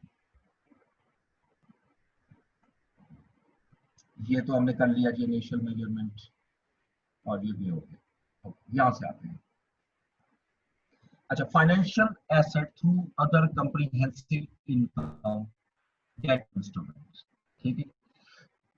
अच्छा, financial asset at fair value through other comprehensive income debt instrument shall subsequently be measured as follows। देखिएगा ये रूल को आपने फॉलो करना है। Entity first measure the asset as it were classified as amortized cost। इतनी सी line को पहले गौर से देखें, यानी एंटिटी जो है इनिशियली एसेट को बिल्कुल उसी तरीके से मेजर करेगी जैसे हम amortized कॉस्ट भी करते हैं। यानी मीन अभी जो हमने क्वेश्चन किया है, अगर इसी को मैं कर दूं fair value through other comprehensive income, तो याद रखिएगा इनिशियली उसको भी मैं रिकॉर्ड उतना ही पे करूंगा 11,000, and in so doing it recognises interest income, impairment gain और losses as well as foreign exchange gain और लॉसेस। यानी वो कह रहा है कि इस तरह करने से आपकी 3 किस्म की इनकम जनरेट होंगी या लॉसेस जनरेट होंगे। इंटरेस्ट इनकम जनरेट होगी जो अभी हमने पढ़ा है अमोर्टाइजेशन मेथड में, इम्पेयरमेंट गेन और लॉस हमारा रिकॉग्नाइज होगा अगर वो इम्पेयर हो रहा है, as well as foreign exchange gain और लॉसेस भी रिकॉर्ड होंगे अगर वो एसेट हमारा फॉरेन है। अगर आप IAS 21 रिकॉल करें तो हमने IAS 21 के अंदर एक हमने क्वेश्चन किया था अल-हादी लिमिटेड का, उसके अंदर भी हमारा थोड़ा सा फॉरेन एक्सचेंज शामिल था, वो IFRS 9 का क्वेश्चन था, ठीक है। And parent presents them in all in profit and loss, ये जरूर ध्यान में रखना है। यानी ये बेशक अदर कॉम्प्रिहेंसिव इनकम है, लेकिन ये अदर कॉम्प्रिहेंसिव इनकम जो है ये फेयर वैल्यू है। थ्रू अदर कॉम्प्रिहेंसिव इनकम जो है ये फेयर वैल्यू है, तो इसका मतलब फेयर वैल्यू से पहले का जो ट्रीटमेंट है जो अमोर्टाइज कॉस्ट वाला है वो तो कंटिन्यू रहेगा, बिल्कुल उसी तरीके से आपने करना है, ठीक है। मतलब इंटरेस्ट इनकम आएगी वो प्रॉफिट एंड लॉस में ट्रांसफर करेंगे, क्लियर हो गया। उसके बाद फिर आप उस पर जो कैलकुलेट करेंगे जो फाइनेंशियल एसेट है उसको एसेट और लायबिलिटी करेंगे, फिर फाइनेंशियल एसेट को हमने रीमेजर करना होता है कि कहीं इंपेयरमेंट लॉस तो नहीं आ रहा, उसका एसेट ओवरस्टेट तो नहीं हो रहा, ठीक है। अगर ओवरस्टेट हो रहा है तो वो इंपेयरमेंट हो रही है, तो इंपेयरमेंट भी रिकॉग्नाइज होगी। फिर अगर कोई एक्सचेंज लॉस हो गई ना, वो आगे जाके हम पढ़ेंगे, मैं क्वेश्चन भी बना दूंगा, आपकी बुक में नहीं है, जिसमें ये फॉरेन एक्सचेंज भी कवर होता है इसके साथ, ठीक है। Okay, number 2, the entity then measures. अच्छा, आप ये ध्यान में रखिएगा देन का वर्ड है, देन का मतलब क्या है कि जो पहले आप रिकॉग्नाइज कर चुके हो ना, उसके बाद वो तो आपने उसी तरह करना है, उसके बाद उसको रीमेजर करोगे eight fair value, fair value कर लाओगे, but recognises the related fair value adjustment in other comprehensive income। देखिए ये जो फेयर वैल्यू की एडजस्टमेंट है ना, ये आप लेके जाओगे अदर कम्प्रीहेंसिव इनकम, ठीक है।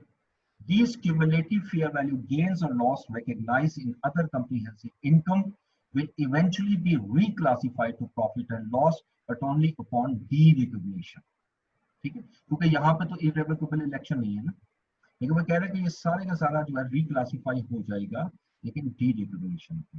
ये कि ड्यूरिंग द पीरियड जितने क्यूमुलेटिव फेयर वैल्यू गेन और लॉसेस रिकॉग्नाइज कर रहे हैं, वो सारा अगर कॉम्प्रिहेंसिव इनकम को हम ट्रांसफर करते चले जाए, ठीक है। अब इसको सॉल्व कैसे करना है, this is again very important. अब ये अगली एग्जांपल मैं ले रहा हूँ, ये भी आपकी बुक में है, नेक्स्ट एग्जांपल, ठीक है।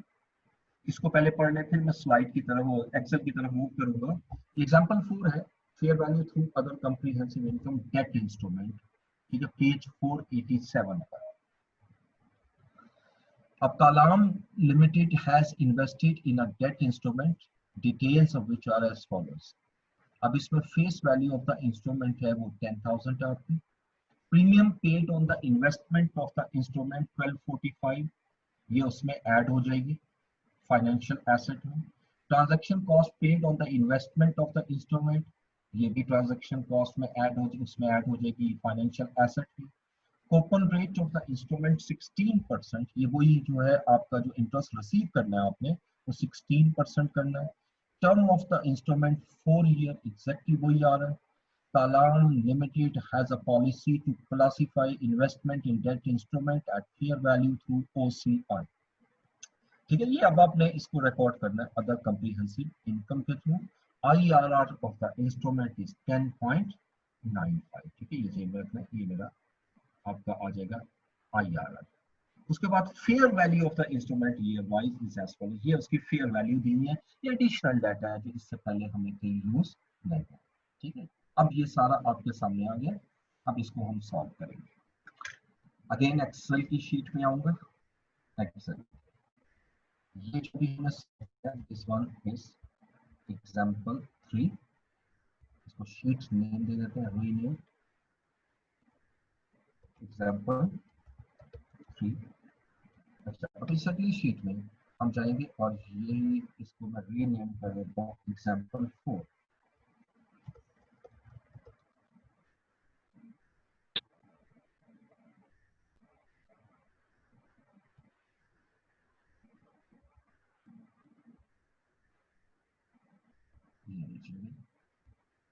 ये सारा फार्मूले से में लगे होते हैं तो आसानी हो जाएगी।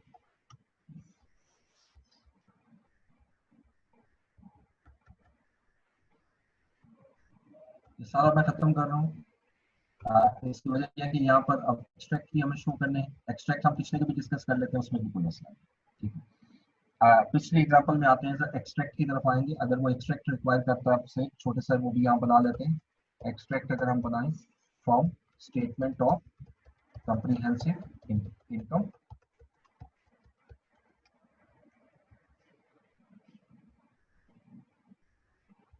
तो स्टेटमेंट ऑफ कम्प्रीहेंसिव इनकम में सिर्फ एक ही चीज आनी है यहाँ पर, वो है इंटरेस्ट इनकम। इंटरेस्ट इनकम जो मैं जो बना रहा हूँ ये सर 1 साल का बना रहा हूँ, ठीक है। किसी भी 1 साल का ले लें, ईयर 1, बल्कि मैं यहाँ लिख देता हूँ ईयर 1, क्योंकि वो फिर कॉलम ज्यादा बनाने पड़ेंगे, वो मेरे पास इसी में सिर्फ शो कर रहा हूँ कि क्या चीज आनी है यहाँ, ठीक है। तो ईयर 1 में जो इंटरेस्ट इनकम आएगी वो ये 981, ये अमाउंट मैं यहाँ ले आऊंगा, और चूंकि इनकम है इसलिए मैं प्लस में। स्टेटमेंट ऑफ कम्प्रीहेंसिव इनकम में इसके अलावा और कोई चीज भी शो नहीं है। इसी तरीके से अब हम आएंगे तो स्टेटमेंट ऑफ, नेक्स्ट आएगा स्टेटमेंट ऑफ फाइनेंशियल पोजीशन का एक्सट्रैक्ट।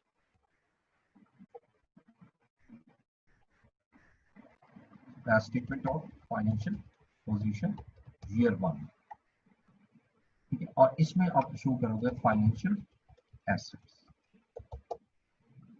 फाइनेंशियल एसेट जो आपने शो करना है वो साल के एंड का है। अच्छा, पहले इसकी हेडिंग ही देख लें, ये भी बहुत जरूरी है कि ये करंट है या नॉन करंट। जब पहले साल का आप बना रहे हो ना, तो इसका मतलब कि आपको ये अमाउंट मिलनी है 4 साल के बाद, आज से 3 साल के बाद, तो ये नॉन करंट आएगा। यहाँ पर आप हेडिंग दोगे पहले नॉन करंट एसेट्स, और इसके अंदर मुख्तलिफ आते हैं, आपने पढ़े हुए हैं, प्रॉपर्टी प्लांट एंड इक्विपमेंट आता है, इंटेंजिबल एसेट आता है, ठीक है। इसके अलावा आपका जो है फाइनेंशियल एसेट तो भी आ गया। इसके अलावा भी आपने पढ़े हुए हैं जैसे इन्वेस्टमेंट प्रॉपर्टी। अब इसकी जो अमाउंट आएगी ना इस साल के एंड में 10/7 ये डिस्क्लोजर, ठीक है। इसी का सेकंड ईयर का जो डिस्क्लोजर होगा तो इंटरेस्ट इनकम 962 हो जाएगी और स्टेटमेंट ऑफ फाइनेंशियल पोजीशन में 1043 की एंड सो इस तरह की होगी, ठीक है। नेक्स्ट अब आइएगा इसकी तरफ, नेक्स्ट क्वेश्चन जो अभी हम पढ़ रहे थे। तो यहाँ पर सबसे पहली चीज मुझे क्या कैलकुलेट करनी है? सबसे पहली चीज मुझे ये कैलकुलेट करनी है कि इनिशियली किस पे रिकॉर्ड हो, इनिशियल मेजरमेंट, इनिशियल मेजरमेंट। ये दो हमें बेसिकली बनाने होते हैं वर्किंग्स। तो वर्किंग 1 अब मैं यहाँ से इसी से नीचे ले आता हूँ, इसको मैं नीचे ले आऊंगा, कंट्रोल एक्स करके थोड़ा सा स्पेस छोड़कर भी आ जाएगा। अब मैं यहाँ वर्किंग 1 वर्किंग 1, ठीक है। अब वर्किंग 1 के मुताबिक मुझे बताएगा जी कि फेस वैल्यू कितनी है इंस्ट्रूमेंट की। फेस वैल्यू है इंस्ट्रूमेंट की 10,000 रुपीज। अब इसमें मुझे ऐड करना है प्रीमियम। प्रीमियम आ रहा है मेरे पास 1245, ये ऐड होगा। और इसके अलावा ट्रांजैक्शन कॉस्ट अलग से दी है। जैसे ट्रांजैक्शन कॉस्ट जो है वो हमारी एज पर क्वेश्चन 325 है। अब इसको ऐड कर लें। This is the amount of financial asset at initial recognition, और इसको मैं बोल्ड भी कर देता हूं ताकि आप इस क्लियर भी हो जाए। ये जो फाइनेंशियल एसेट आ रहा है this one is the amount which shall be required to be recognized at initially आप इस पे रिकॉग्नाइज करना है। ओके, अब हमने करना क्या है नेक्स्ट। अब दूसरी टेबल वही बनानी है जैसे मैंने अभी आपसे बात की, ये टेबल बनानी है अमोर्टाइजेशन टेबल। पहला हिस्सा हमने क्या पढ़ा था ये याद रखना है। ये जो स्टैंडर्ड की वर्डिंग है इसको प्लीज फॉलो जरूर करना है। मैं फिर पढ़ूंगा ताकि आपको समझा सकूं कि हम उसी के मुताबिक सॉल्व करेंगे। वो लिखते हैं the entity first measure the asset as it were classified as amortized cost, यानी आपने पहले एसेट को उस तरह मेजर करना है जैसे बिल्कुल amortized cost को कितना है, and in so doing it recognize interest income, impairment gain losses, foreign exchange losses and present them in all in profit and loss, जैसे बिल्कुल वहां पर भी लेके जाते थे। ये सारी चीज पहले हम करेंगे पहले पैराग्राफ के मुताबिक। मैं अब ये सारी कैलकुलेशन कर, ठीक है जी, सारी की सारी कैलकुलेशन पहला साल बिल्कुल उसी तरीके से प्लीज। पहला साल है। अब फाइनेंशियल एसेट मेरा कितना होगा 11,570, ठीक है। अब इंटरेस्ट रेट क्वेश्चन में देखिएगा, क्वेश्चन के अंदर देखें कि इंटरेस्ट रेट अब IRR जो है वो 10.95% है, 10.95%। तो ये 10.95% में यहाँ लाऊंगा,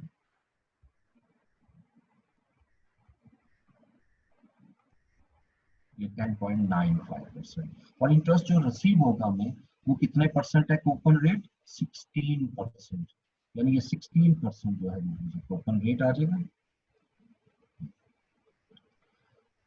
बाकी इसी तरह कैलकुलेट करनी है। तो अभी मैंने कुछ नहीं करना, अमोर्टाइज कॉस्ट को ही माइंड में रखना है, उसके मुताबिक सॉल्व करना है। यानी पहले साल मैं इस अमाउंट का 10.95% 0.109 ये मेरा इंटरेस्ट आ गया। और इंटरेस्ट जो रिसीव होना है वो तो आपको पार वैल्यू पर फेस वैल्यू 10,000 है, तो मैं 10,000 का 16% लेता हूँ 0.16, ये 1600 आ गया। और ये माइनस होना है चूंकि ये माइनस है, ठीक है। और अब मैं इसका क्लोजिंग बैलेंस निकालूंगा फाइनेंशियल एसेट का। इसमें इंटरेस्ट इनकम प्लस होगी और इंटरेस्ट रिसीव माइनस हो जाएगा 11,237।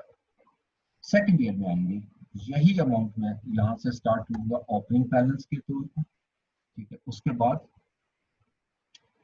इंटरेस्ट इनकम, ठीक है। इंटरेस्ट इनकम हमारी कितनी आएगी उसी तरीके से, यानी 11,237 का 10.95%, तो 1230। जैसे जैसे ये फाइनेंशियल एसेट आगे बढ़ता जाएगा अमाउंट कम होती जा रही है और ये इंटरेस्ट रिसीव आप लोग उतना ही करेंगे, इसमें कोई फर्क नहीं आएगा 1600। और इवन फाइनेंशियल एसेट्स जो है वो भी क्लोजिंग बैलेंस मेरा खुद प्लस माइनस करके 108367 है। अब तीसरा आता है, थर्ड आ जाएगा 10,800। अब मैं इसको अगर उसी तरह कॉपी कर लूँ तो ये सारा कवर हो जाएगा, ठीक है। 10,867 ओपनिंग बैलेंस आ गया। 1190 मेरी इस पे इंटरेस्ट इनकम आ रही है और इस पे इंटरेस्ट रिसीव कर रहा हूँ मैं 16%, 1600। तो फाइनेंशियल एसेट जो है वो 10,457 का बैलेंस आया। आखिरी साल में आते हैं और लास्ट ईयर में इसी को दोबारा अगर कॉपी करूं तो ये फेस वैल्यू के इक्वल आ चुका होगा। ये तो 2 रुपीज और 1-2 रुपीज का डिफरेंस आता है, इसको हम एडजस्ट कर देते हैं आखिरी साल की इंटरेस्ट इनकम में, ठीक है। इससे कोई मैटर नहीं करता, यानी आखिरी साल 1145 की बजाय मैं इंटरेस्ट इनकम जो है वो 1143 कर देते हैं, ठीक है। ये एडजस्टमेंट कर देते हैं हम इसमें कोई मसला, ताकि ये एग्जैक्टली अमाउंट उसके इक्वल आ। लेकिन लास्ट ईयर, अब ये जो हम मेथड पढ़ रहे हैं जरा प्लीज कीप इन माइंड, यहां तक तो मैंने जो किया आपके सामने वो अमोर्टाइज मेथड है। क्यों? क्योंकि आपको जो स्टैंडर्ड का पैराग्राफ है वो मैं कुछ यही बता रहा हूँ, ठीक। या पे और वीडियो ऑफ करेंगे किसका ऑन है। दूसरा हिस्सा गौर से देखिएगा, the entity then measures asset at its fair value. अब कंपनी एसेट की फेयर वैल्यू मेजर करेगी, but recognizing the related fair value adjustment in other comprehensive income। चले पहले इस हिस्से को देख लेते हैं। अब इसका मतलब एक कॉलम का मुझे इजाफा और करना है,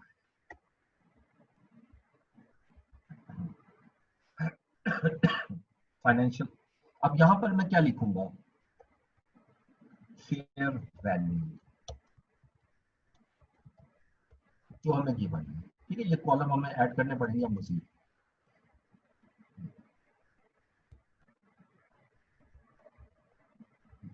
ये फेयर वैल्यू है। अब ये फेयर वैल्यू क्वेश्चन में गिवन देखते हैं। पहले साल के एंड पे फेयर वैल्यू 11,500,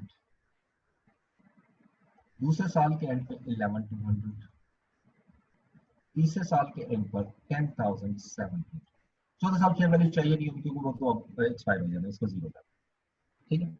अब आखिरी साल आते हैं, लास्ट ईयर। अब मैं यहाँ पर लिखूंगा वो अमाउंट जो अदर कॉम्प्रिहेंसिव इनकम में आएगा। अब देखिए कि कितना डिफरेंस है जो ओसीआई में जाना है।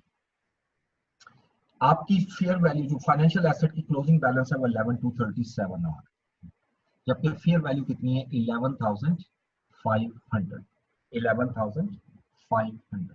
आप यहाँ पर इसका जो डिफरेंस है, अब ये इंक्रीज हो रही है ना फेयर वैल्यू, कितनी अमाउंट से इंक्रीज हो रही है 11,500 माइनस 11,237, 263 की अमाउंट आप अदर कॉम्प्रिहेंसिव इनकम में ले जाएंगे, ठीक है।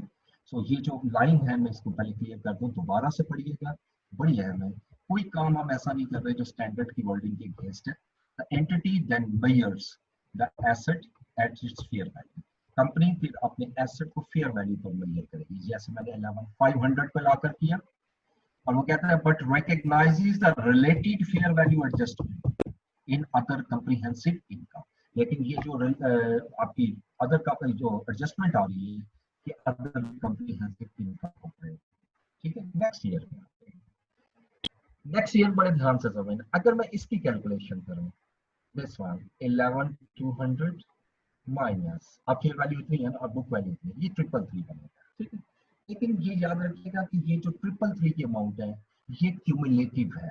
ये जो हम फाइनेंशियल एसेट निकालते हैं ओपनिंग और क्लोजिंग बैलेंस, ये फॉर द ईयर नहीं होता, प्लीज याद रखिएगा, ये एज एट होता है। समझ आ गई मेरी बात, ये एज एट होता है। अब मुझे तो यहाँ फॉर द ईयर चाहिए, जो अदर कॉम्प्रिहेंसिव इनकम मैं निकाल रहा हूँ, ये मैं लिख देता हूँ आपको, ये फॉर द ईयर है।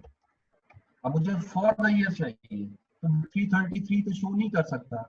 हाँ, मेरा बैलेंस 2 साल के एंड पे 333 होना चाहिए, लेकिन चूंकि 263 में पिछले साल रिकॉग्नाइज कर चुका हूँ, रिमेनिंग अमाउंट आपकी ओसीआई में आ जाएगी, ठीक है। तो ये इसी को मैं अगर यानी इसी को फार्मूले में ही मैं सॉल्व कर लूँ, यानी इसमें से ये लेस करके जो अमाउंट आ रही है इसमें से फर्दर लेस करता हूँ 263, इस 70 की अमाउंट अदर कॉम्प्रिहेंसिव इनकम में मेरी आ जाएगी, ठीक है। अब नंबर 3 देखते हैं, थर्ड। अब ये 10,700 है। अब देखिएगा इसी तरीके से मैं कैलकुलेट कर रहा हूँ, ये अमाउंट आ गई और माइनस ये, अभी मैं यहाँ पर फार्मूला लगा देता हूँ फिर अब डिस्कस करते हैं। अब ये 243, लेकिन ये एज एट है, इसका मतलब है कि इससे पहले जितनी रिकॉर्ड हो चुकी है वो सारी माइनस करूंगा। यानी अब इसमें से जो मैं माइनस करूंगा वो सिर्फ एक अमाउंट नहीं है, इसमें 263 भी माइनस करूंगा और 70 भी माइनस करूंगा। ठीक है, ये 90 की अमाउंट अब इस साल की अदर कम्प्रीहेंसिव इनकम में आएगी थर्ड ईयर। और चौथे साल में जरूरत नहीं है क्योंकि वो आपकी नेचुरली मेच्योर हो रहा है, इसकी जरूरत नहीं है। ये पॉइंट सबसे अहम है, ये जो मैंने आखिरी कैलकुलेट किया OCI फॉर द ईयर, कि आपने डिफरेंस लेना है फेयर वैल्यू और फाइनेंशियल एसेट की क्लोजिंग बैलेंस का, और इसमें जो पिछले साल की ऑलरेडी रिकॉग्नाइज कर चुके हो जितने सालों की भी है।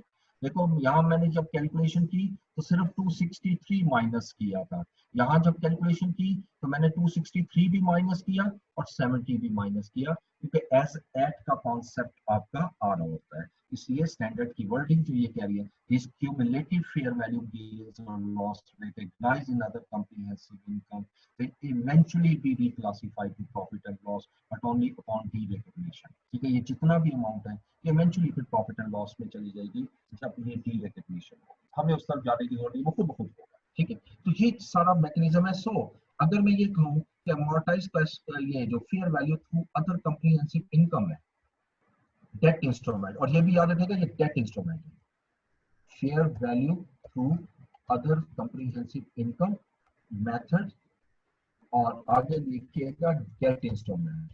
ये सब आपके नोट्स बन जाएंगे तो अच्छा होगा। डेट इंस्ट्रूमेंट, इस डेट इंस्ट्रूमेंट की मैं आपसे डिस्कशन कर रहा हूँ। अब इसकी एंट्रीज की तरफ आते हैं, एंट्रीज भी तो डिस्कस करनी है, एंट्रीज हम पढ़ चुके हैं थोड़ा, लेकिन एक एंट्री का इजाफा तो और होना है ना, एक एंट्री का इजाफा होना है, इसको भी डिस्कस कर लेते हैं। तो मेरी पहली एंट्री जो बन रही है इसको मैं थोड़ा सा स्पेस सेटअप दे दूँ यहाँ पर, फॉर्मेटिंग ज्यादा बेहतर मुझे ये लीजिएगा। ओके जी, तो ईयर जीरो में आते हैं। ईयर जीरो में तो आपने बिल्कुल उसी तरह रिकॉर्ड करना है इनिशियली जैसे किया था। मैं फाइनेंशियल एसेट खरीद रहा हूँ तो फाइनेंशियल एसेट डेबिट होगा और कैश क्रेडिट होगा। 11,570 11,570, ठीक है जी, ये पहली एंट्री। अब मैं ईयर वन की जब एंट्रीज करता हूँ, अभी अगेन मैं समझा रहा हूँ चूंकि, इसलिए मैं कंपाउंड एंट्री पहले नहीं करूंगा, मैं सिंगल एंट्री करूंगा। अब पूरी रो को माइंड में रखिएगा, मैं इसको हाईलाइट करता हूँ और कैसे एंट्री पास करनी है। ठीक है, जैसे पहले मैंने हाईलाइट किया। ओके, अब आइएगा सबसे पहले एंट्री ईयर वन के एंड पर होगी उसी तरीके से अमॉर्टाइज्ड कॉस्ट के मुताबिक, और वो होगी इंटरेस्ट इनकम।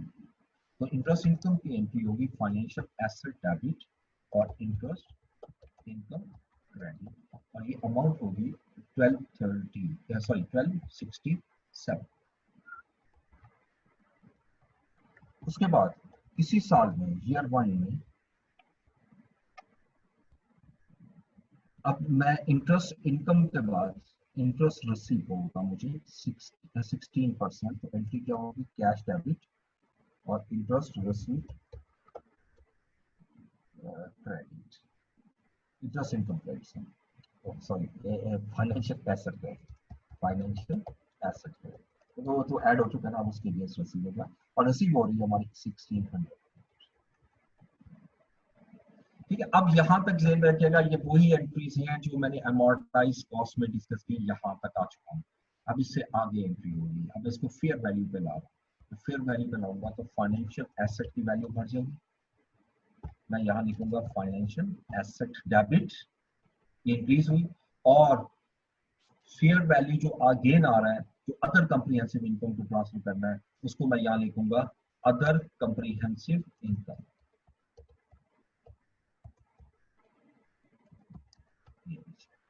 ठीक है, ये अदर कम्प्रीहेंसिव इनकम को मैंने क्रेडिट कर दिया बाय हाउ मच अमाउंट 263।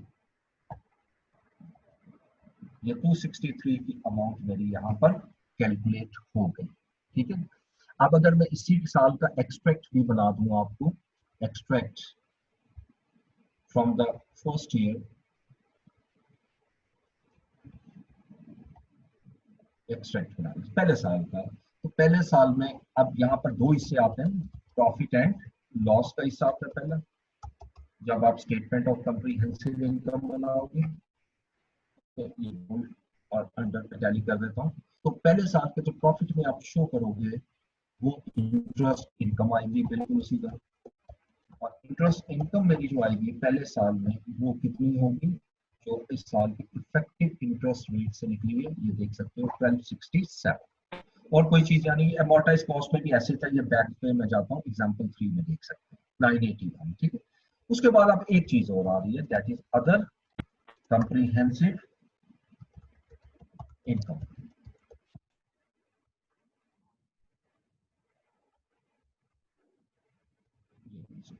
अब अदर कॉम्प्रिहेंसिव इनकम में मैं क्लियरली लिखूंगा फेयर वैल्यू, ठीक है, gain on financial asset measured at fair value through other comprehensive income। ये पूरी वर्डिंग होती है जो आपको नजर आएगी फाइनेंशियल स्टेटमेंट्स में, ठीक है। तो ये जितनी भी अमाउंट आ रही है ये कितनी है फेयर वैल्यू गेन 263, ये आप अदर कॉम्प्रिहेंसिव इनकम में रिकॉग्नाइज करते हैं। उसके बाद जब मैं लूंगा extract of statement of financial position पहले साल का,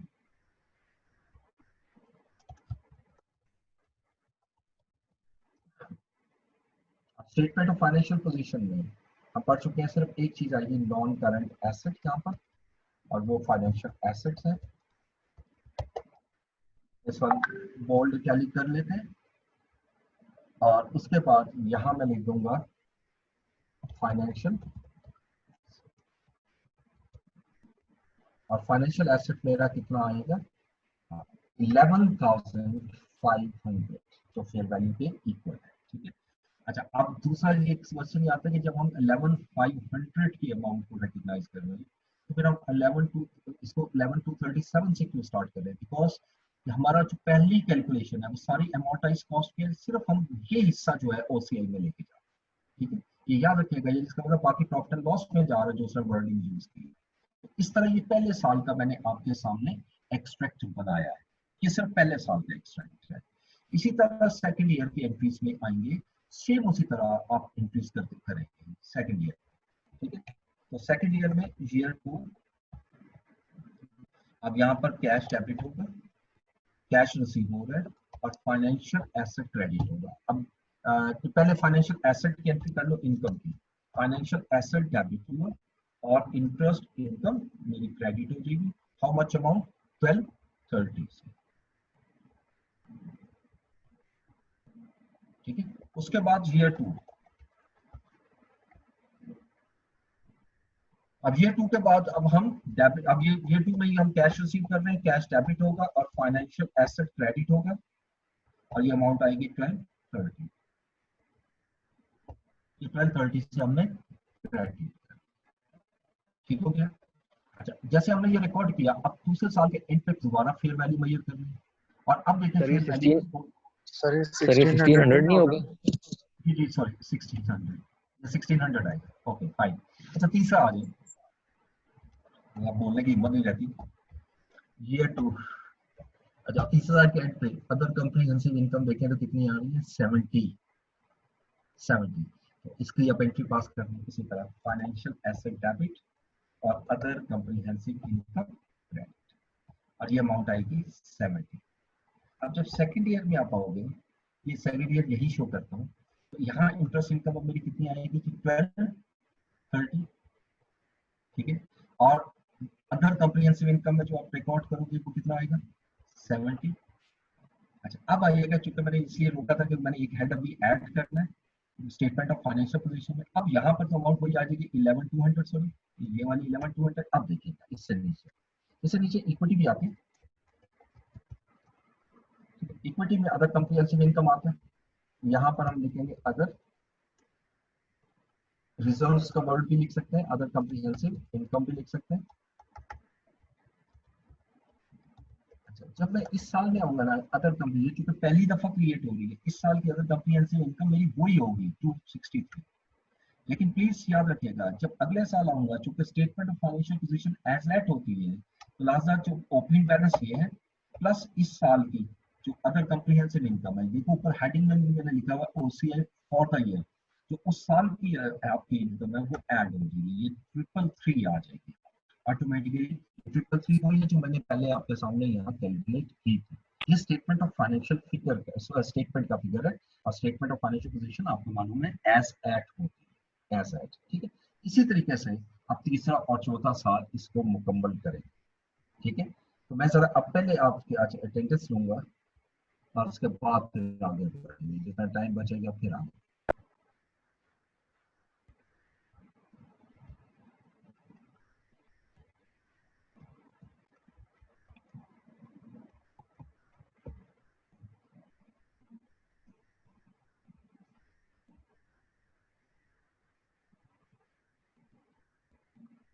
जी, Abdullah Shaukat, Ahmad Ishfaq, Present. Ansar Shafiq, Present. Arsalan Zafar, Asad Munir, yes sir. Absent, अच्छा प्रेजेंट है। Yaman Mujib, Present, sir. दूर शहबार, Present, sir. ईमान तारिक,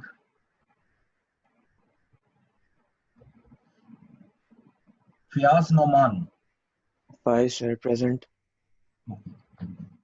फहद अहमद ख्वाजा,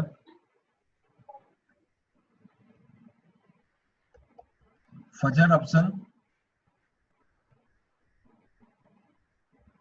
गुले राना,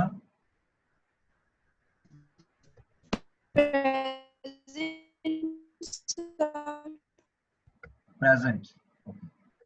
हमादुल्लाह साजिद, किसी का अगर माइक का मसला हो तो आप मुझे ये टेक्स्ट भी करते हैं, इस ग्रुप में करने के लिए हम प्रेजेंट हैं, अगर किसी का माइक का मसला है। हमादुल्लाह साजिद एब्सेंट है। Hania Khalid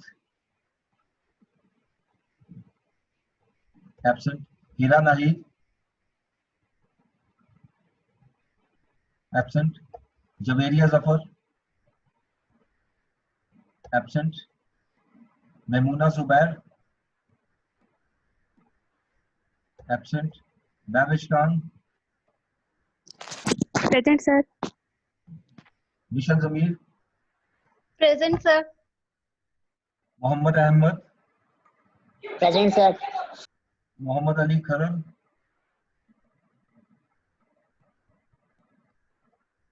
Mohammad Ehtesham, Mohammad Hamza Aamir, Mohammad Kazim Raza, Present, sir. Mohammad Usman, Yes, sir. Mohammad Zakariya, Present, sir. Munibul Hasan,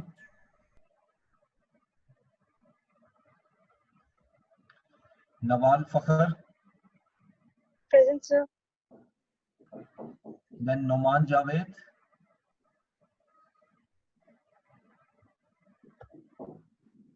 अलवशा Mahmood, Present, sir.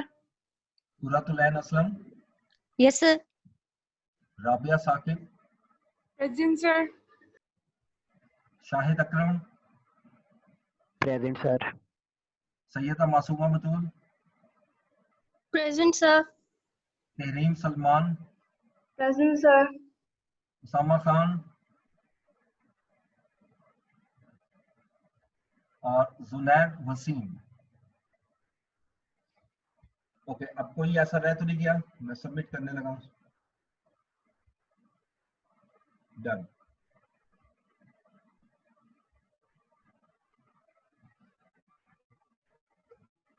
Okay,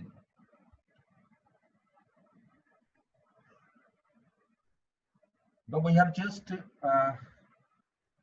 5 minutes, तो कोई क्वेश्चन है तो पूछ लें। इसे आगे अब नेक्स्ट जो मेथड है वो अगली स्लाइड में नेक्स्ट में कराऊंगा, तो ये स्लाइड काफी ज्यादा है। अभी ये 26 है, अभी हम 21 तक पहुंचे और अभी मैं और ऐड कर रहा हूँ इसमें, ठीक है। मतलब जैसे आगे अभी तो फाइनेंशियल एसेट है, फिर फाइनेंशियल लायबिलिटीज भी है, ये काफी मतलब है तो बेसिक लेवल का, लेकिन थोड़ा सा लेंथी आ जाएगा। एक लेक्चर शायद 1 या 2 लेक्चर हमें और इस पे चाहिए हो। बाकी कल आप लोगों का रिजल्ट है, अल्लाह पाक आप लोगों को कामयाबी दे। तो दुआ कीजिएगा मेरे लिए भी, मैं आप लोगों के लिए दुआ करता हूँ, अल्लाह पाक कामयाबी दे सबको। कोई क्वेश्चन है तो पूछें, अदरवाइज फिर मैं क्लास खत्म करूंगा। तो इस क्वेश्चन को प्लीज आपने मुकम्मल करना है। इस क्वेश्चन को जो मैंने किया है इसको जरा खुद मुकम्मल कीजिएगा, ठीक है। Thank you so much, Allah Hafiz.